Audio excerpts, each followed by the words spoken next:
At our wedding, my mother-in-law stood up and screamed, "No son of mine will marry a woman who won't obey our traditions." My husband sighed and said, "Just do it to keep the peace." I smiled, pulled out my phone, and said, "Actually, let's ask your grandmother." When she saw the live video call, her eyes went wide with fear. I, 34 female, married my husband Luis, 35 male, after dating for almost 6 years. We live in Northern California, but both come from Mexican families. That said, our upbringings were very different. My family is more modern, independent, and relaxed. His is traditional, deeply traditional, almost like something from a different century. When we got engaged, I expected some disagreements here and there. But I wasn't prepared for the storm that came from one person in particular, his mother. For the sake of privacy, I'll call her Dona Lilia. But in her house, she insists everyone calls her La Dona. No joke. She refers to herself that way in third person. She signs emails as La Dona. It's not just a nickname, it's a whole persona. From the second we announced the engagement, she wanted control. Here are just a few of the things La Dona insisted on. The wedding must be held in Guanajuato, Mexico, where she was born, even though neither of us live there. I had to wear her wedding dress from the 1980s, yellowed lace, shoulder pads, and all. The wedding party should follow a gender-segregated format, including walking separately down the aisle. No modern music, no dancing after 7 p.m., and definitely no white wine, which she said was for unclean women. I pushed back. Gently, at first. I tried to compromise. I said we could get married in Guanajuato, even though I wanted to stay local. I let her pick the priest. I agreed to include some traditional elements. But I said no to the dress. And I said no to canceling dancing, drinking, and music that reflected our personalities. Luis was stuck in the middle. He kept saying, "It's not worth the fight.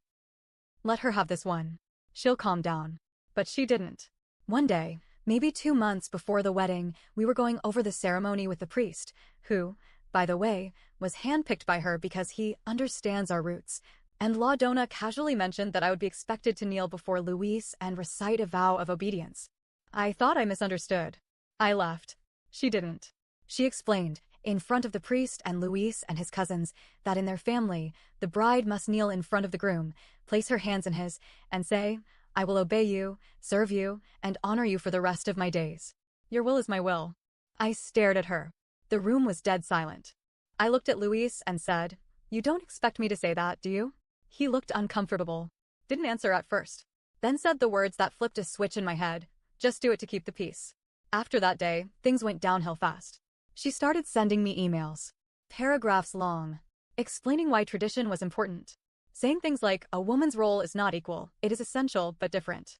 She even linked articles from ultra-religious blogs to prove her point. She told Luis he needed to guide me. She said my refusal to kneel showed a lack of respect for their entire family lineage. When we didn't respond fast enough to her demands, she started contacting my mom, telling her that I was confused by American feminism. My mom told her to stay in her lane. That only made her worse. She flew to California to check on the final preparations. We already had everything planned. Dresses, vendors, vows. I was excited. Stressed, but excited. She came into our apartment uninvited while I was at work. Rearranged decorations. Took down the seating chart I had on the fridge and replaced it with her own. Tried to change the playlist on my phone. Told Luis he had to rehearse the obedience vow scene with me, like we were acting in a play. That night I told Luis I was done. I said, "You either back me up or I'm calling off the wedding." He said, "Just let her do what she needs. You're still getting what you want. We can have music, dancing, food. Just say the vow and we move on." I didn't respond. I couldn't. The church was packed. Over 170 people. All his extended family. Mine too. The mariachi band was warming up outside. The photographer was setting up drones for aerial shots. We had a huge projector screen behind the altar, which we planned to use later for wedding videos and a live feed from my grandma in the States. I was nervous, but calm, until we got to the vows. Luis said his part. Then the priest looked at me and nodded. Now the bride may kneel. I didn't move. La Dona, from the front pew, stood up so fast she knocked over a bouquet. She raised her voice, not yelling, but just loud enough for everyone to hear. "And no son of mine will marry a woman who won't obey our traditions." Gasps. Whispers. One guy coughed awkwardly. Luis looked at me and whispered again, "Just do it to keep the peace." I looked at him. I looked at the crowd. Then I reached into the folds of my dress and pulled out my phone. So yeah, there I was. Dressed in white, bouquet in one hand, phone in the other. A church full of stunned people staring at me. My husband looking like he wanted the floor to open up. The priest frozen like someone hit pause. And La Donna, standing in the front row, arms crossed, lips pressed into a thin line like she had just been personally insulted by the Virgin Mary. I held up my phone and said, "Actually, let's ask your grandmother." The room was quiet enough to hear my heartbeat. I tapped the screen. It started ringing. The church projector, which had been set up to show wedding photos later, now lit up with a FaceTime feed. And then, there she was. Great Abuela Maria. 93 years old, sitting in her recliner in San Diego, wrapped in a shawl, surrounded by her bingo friends. A total surprise guest. She squinted into the screen. "Mija? Is it time?" I smiled. "Yes, Abuela. I have a question for you." La Donna turned white. Her hands clenched the edge of the pew. Her mouth opened, but no sound came out. I asked loud and clear, "Did you or your daughters ever kneel at their weddings and promise to obey their husbands?" Abuela leaned forward. Her expression changed. "Obey? What are you talking about?" "I married my husband because I loved him, not because I wanted to be his maid." The whole church heard it. She went on, calm but direct. "That's not a family tradition. That's something Lilia made up. I never told her to do that. None of my daughters said those words. That's not our way." Now the whispers in the church turned into straight-up chatter. People were pulling out phones. Some were recording. A few of the older women looked visibly shocked. Luis turned to his mother and said, "Is that true?" She didn't answer. Just when I thought that was the worst of it, another voice came through the video call. A woman. Probably in her 50s. Turns out it was Luis's aunt, Donna Lilia's own sister, sitting next to Abuela Maria. She leaned into the camera and said, "Tell them the truth, Lilia. Tell them why you really made up the obedience vow." Now everyone was paying attention. Luis looked like someone punched him in the gut.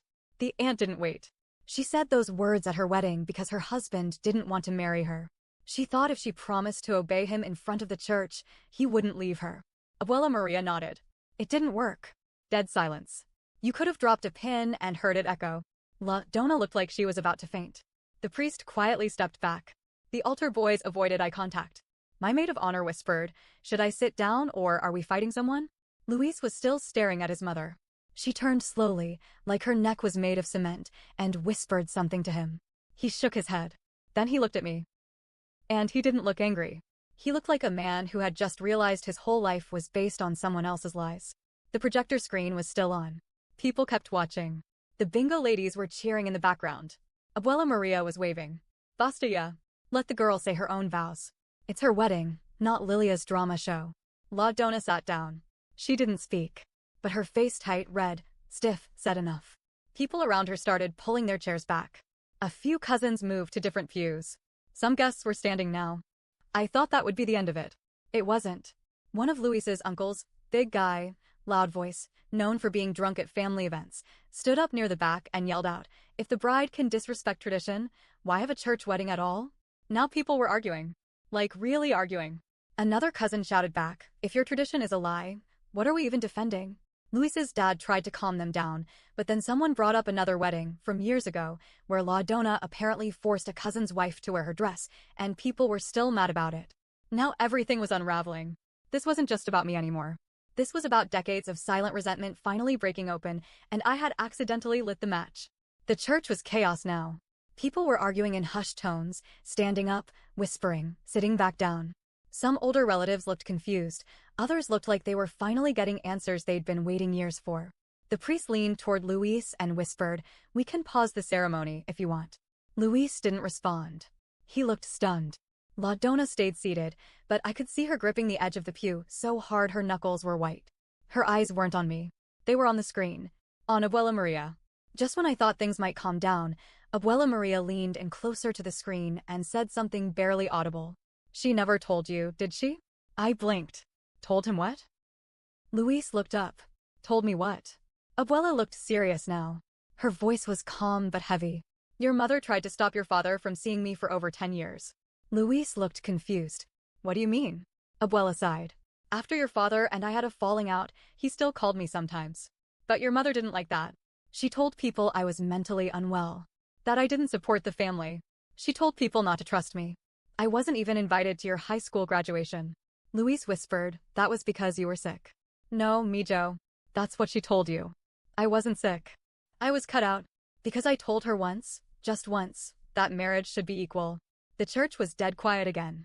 People were now facing La Donna. Luis turned to her, quietly, but with that sharp tone you only use when you're about to break something. You lied to me about my own grandmother? La Donna opened her mouth, closed it, opened it again.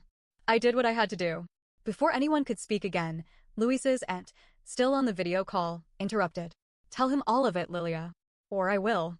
La Donna stared at the screen, still said nothing. So the aunt said it herself. Luis, when you were in college, your mother intercepted a letter from your girlfriend at the time. It was from Isabella. She came to visit. She wanted to talk. Your mother sent her away before you ever saw her. She said you were busy with a better girl from the church. Luis froze. Isabella.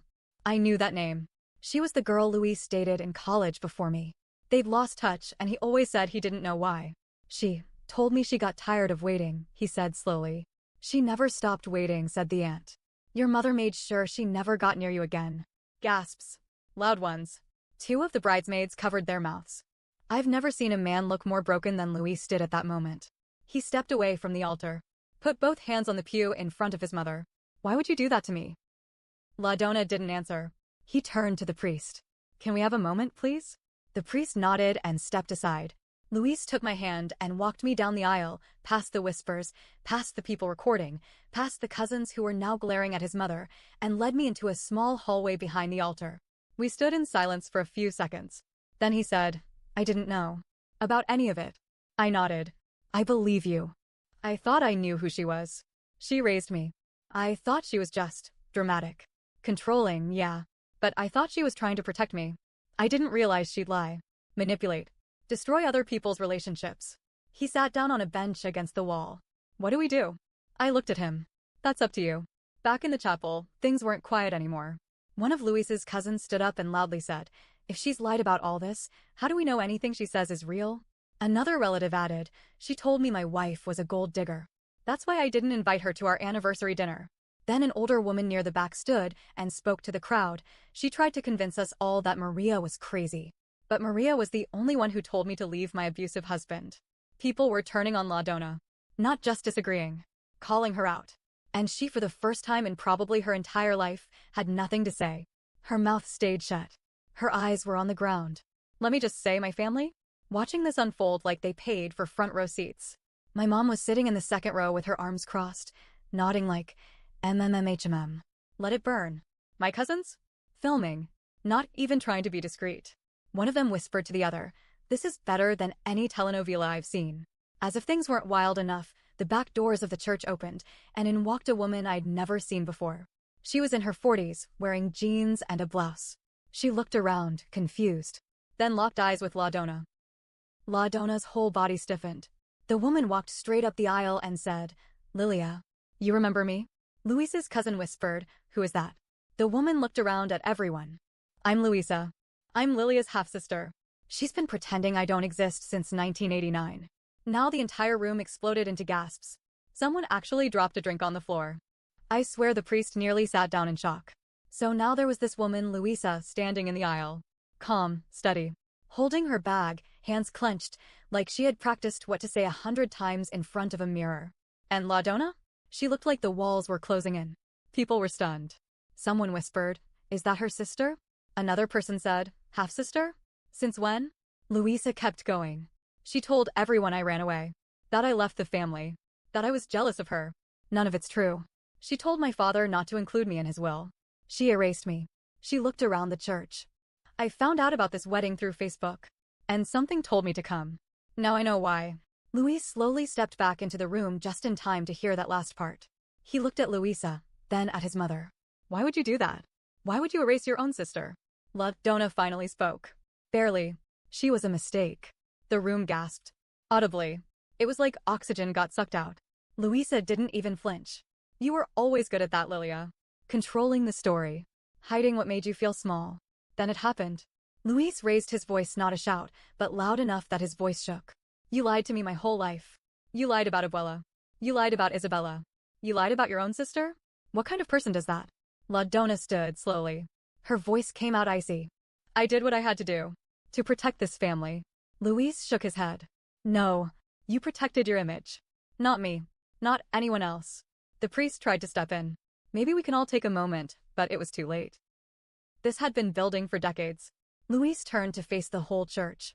If anyone here has ever felt like my mother shut you out, silenced you, made you feel less, I want you to know, I'm sorry. I believed her lies. I let her make decisions for me. But not anymore. He turned back to me. I want to marry you. With your vows. Our way. But not with her standing here pretending to bless it. La Donna's voice cracked. You would choose her over your own blood? Louise didn't blink. Yes, 100 times. Because she doesn't lie to me. La Donna didn't cry. She didn't scream. But she stepped down the aisle, walked past the pews, and right out the door. Not a word. Not a glance back. She just left. And it was quiet.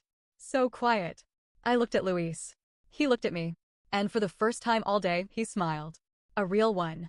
Like a weight had been lifted that he didn't even know he was carrying. The priest cleared his throat. Shall we continue? Luis turned to the guests. Only if you still want to stay. And somehow they did. Not everyone, but most of them. People sat down. The band got quiet. A few family members wiped tears. Some nodded at us like we had just done something sacred. My mom gave me a small, proud thumbs up. Classic. Luis took my hand again, and we walked back to the altar. This time, there were no obedience vows. No kneeling. Just honest words. Just us. Outside, as we greeted guests, people came up with stories. Cousins, uncles, old friends. One said, she told me never to date my wife. That she was beneath our family. Another whispered, your grandmother helped me leave my abusive husband. Lilia told me it was a sin. Even the priest pulled us aside and said, I've done weddings for 30 years. I've never seen anything like this. But it was the most honest ceremony I've ever witnessed. Later that night, in the hotel room, I found Luis sitting alone on the balcony. He had his suit jacket off, tie undone, staring at nothing. I asked him, are you okay? He didn't answer right away. I think I lost my mother today. I sat down beside him. Maybe, but maybe you just saw her for the first time. He nodded. Quiet. Then he said, I spent my life thinking her control was love. That everything she did was to protect me. And now I realize it was all fear. Her fear of losing control.